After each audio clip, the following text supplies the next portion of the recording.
Hey YouTube, welcome back to the channel. I appreciate you stopping by. We are continuing the series where we look at the suggested builds for killers from Otzdarva. If you go to his website, otzdarva.com, the link will be in the description below.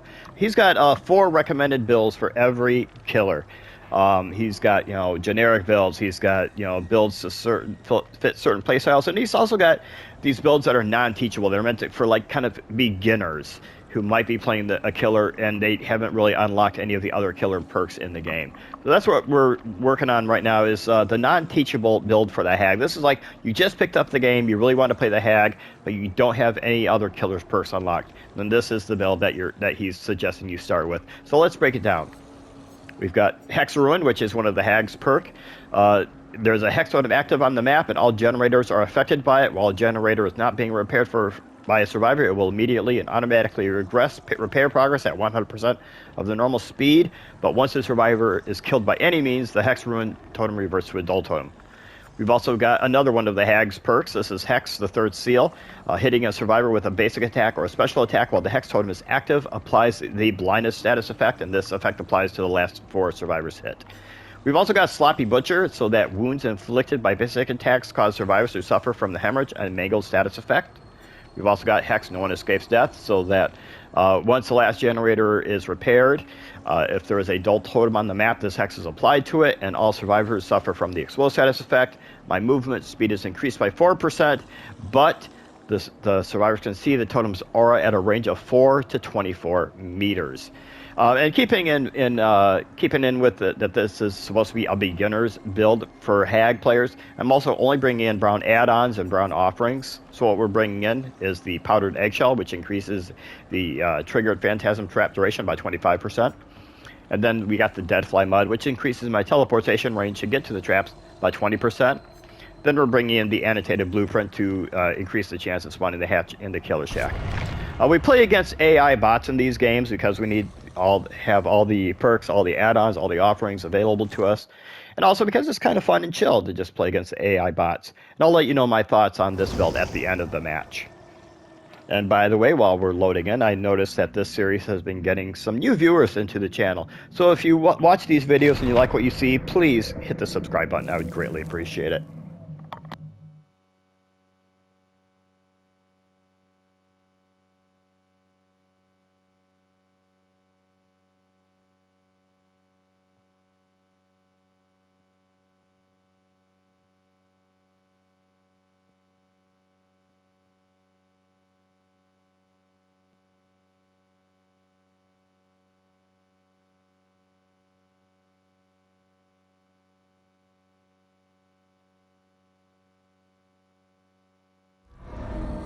Oof. Okay. Well, this could be a problem because this is one of the biggest maps in the game right now, if I'm not mistaken.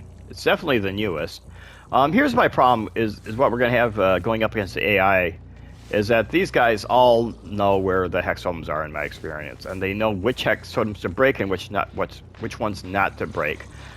Prime example: we used a build where we went against the survivors with Hex Haunted Grounds and another Hex perk, I believe. Blood Favor was in there. The survivors broke the Blood Favor, but did not break Haunted Grounds. So I'm pretty sure the AI knows where the Hex Totems are and knows which ones to break and which ones not to break.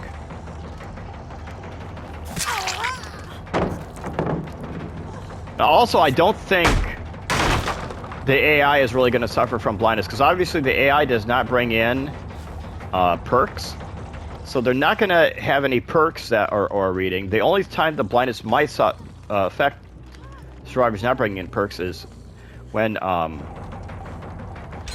oops, I'm running into stuff. When I have a survivor hooked, but the AI will tell them that a survivor is hooked and where they're at. They're not necessarily using their eyes to find them.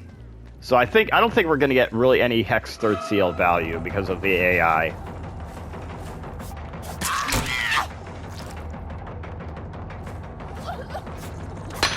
Oh, goddamn.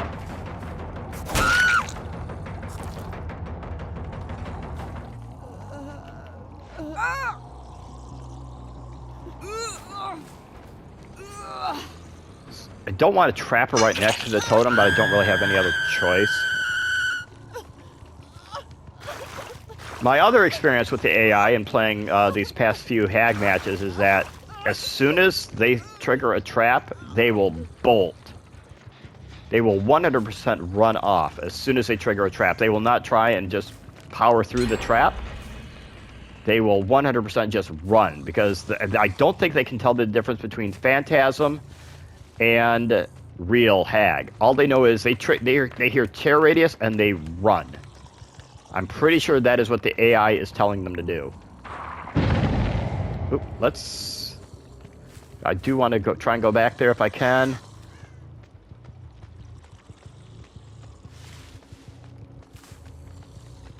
Yep, they're running.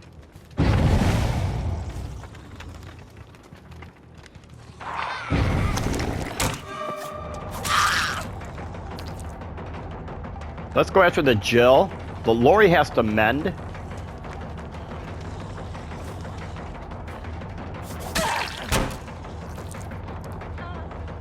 So I do want to see, I'm very curious of how the blindness affects the AI, if it does anything at all. I'm positive it doesn't. I can almost guarantee that it will not affect the survivors in any way, shape, or form. So right now we've got 3 tokens on third seal, actually. The only one we have not hit yet is the Kate.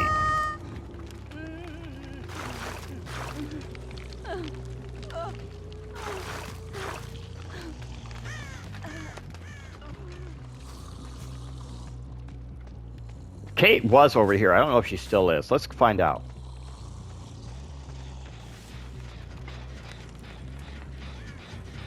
Yep, there's the Kate.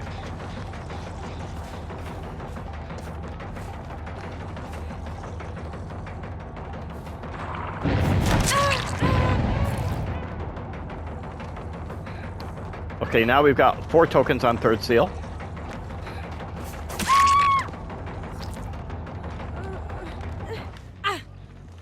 I personally, as a person who solo queues a lot, as Survivor, I run 2 out of my 4 perks are typically blind or aura reading. They're Kindred and Windows. So when I go up against every great once in a while, the killer who actually runs third seal, it is a huge pain in the ass for me.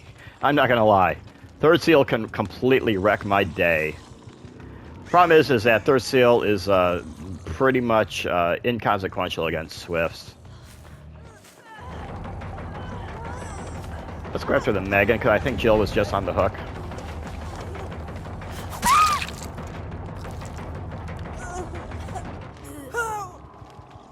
So I think I'm correct in my guess in that the AI is not really affected by third seal. So far, they don't seem to be having any trouble finding where their friends are hooked. Oop. Why didn't I finish that? That was so weird.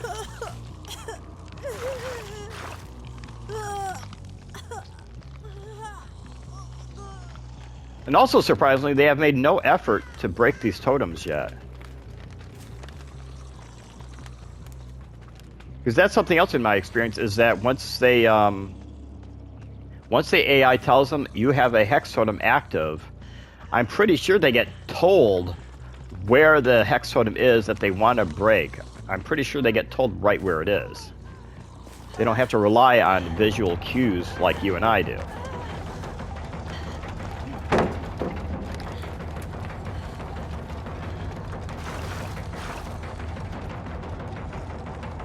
Did she just keep running? Yep.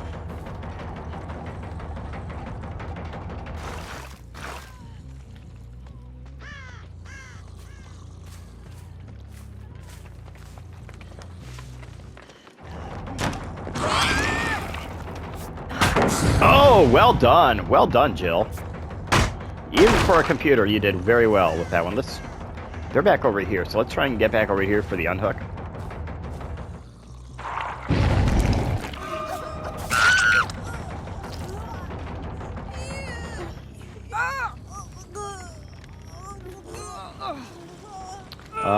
Where is there another hook? Oh, right back over here. Megan is just about dead. I'm not going to worry about trapping her up too much.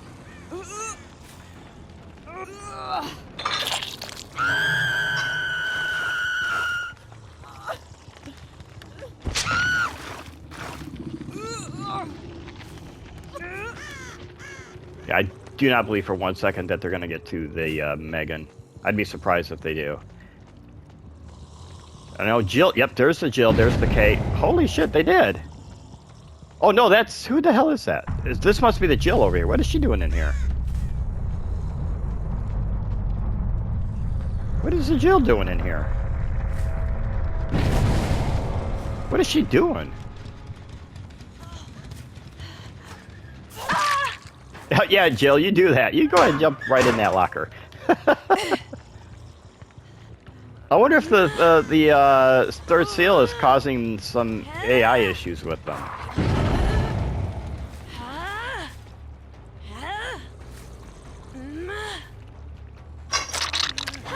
Okay, she's going for the Lori. She was. She's dead. So let's trap up the Jill a little bit.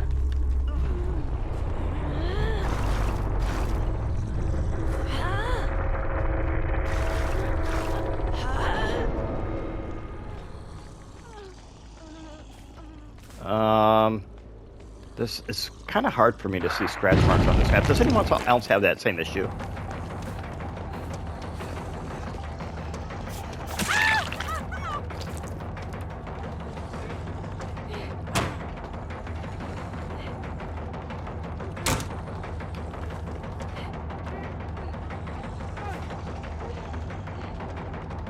God, that is such a god vault right there.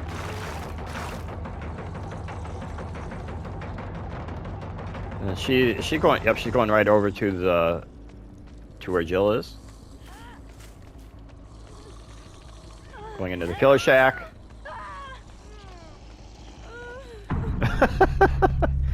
It's so weird what their AI tells them to do. I'm being chased by the killer, so I must go into a locker. That is such a random thing. The hatch just opened up right above us. We'll run upstairs, close that really quick.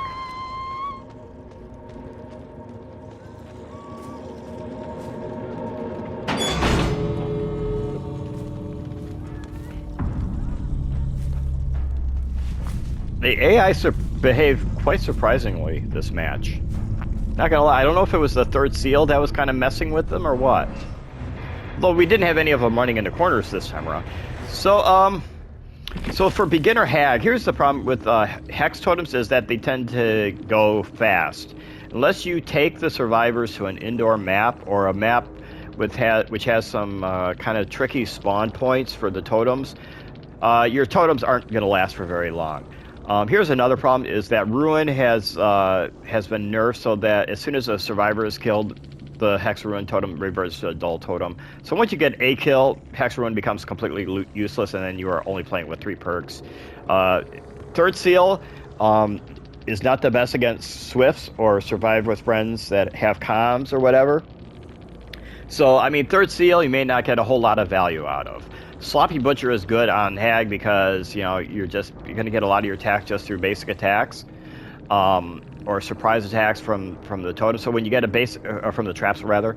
So when you get a basic hit, which will be about half the time, I would just hazard a guess. You can apply Sloppy Butcher, and Sloppy Butcher is a decent perk. Then Noed, I mean, yeah, that would really help you in the end game if you haven't gotten really any hooks, haven't really gotten any kills. This may help you out. But the problem is that again, you're a hag. Survivors are going to probably expect you. Any experienced survivor is going to expect you to have hex perks. So they're going to make it part of their job to break down all the totems. So yes, that could slow down the game a bit while they hunt for totems, whether hex or dull. But in the end, you may only end up, like this totem may break, and then this perk may not even activate at the end because they've broken all the totems. So you may end up playing the game with only like 1 perk. So keep that in mind if you are going in with this build. But here's the other thing, is that if you're a beginner hag, you don't have too many other options. All 3 of your base perks are hex perks, so you don't have many other options. If you were going to do a hex build with hag, I would probably drop Sloppy and go with Thrill of the Hunt. That way your hexes stay up for a little bit longer because it takes them longer to break. And also give you a notification of how many totems you still got left standing on the map. So yeah. I mean, as a beginner hag, you do what you can. You definitely want to unlock other perks in the game as soon as possible, though, because otherwise your perks may not last for very long.